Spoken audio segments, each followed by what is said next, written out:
This guy discovered that this chicken head was actually a national treasure. To swipe this gem from the professor's house, JC first used 3D printing tech to make an identical replica. Then JC snuck into the castle using a balloon. Just like that, they swapped out the treasure and pulled it off. Next, they hustled over to the shipwreck site. When they got inside, they heard someone yelling. They rushed over to the rescue. Turned out it was their former teammates. These two were about to fall off the cliff edge. Even in this situation, they couldn't stop bickering. JC tried to save them, but after struggling for a while, they ended up falling down together anyway.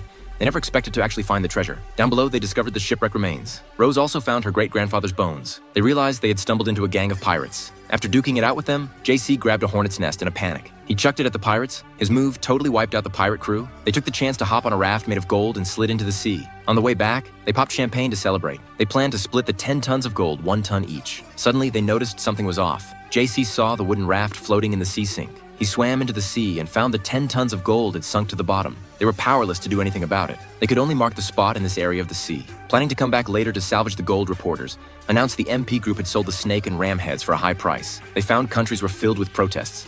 Politicians condemned and protested their national treasures being deliberately auctioned off. Annie and Wyna snuck into the MP group to take secret photos.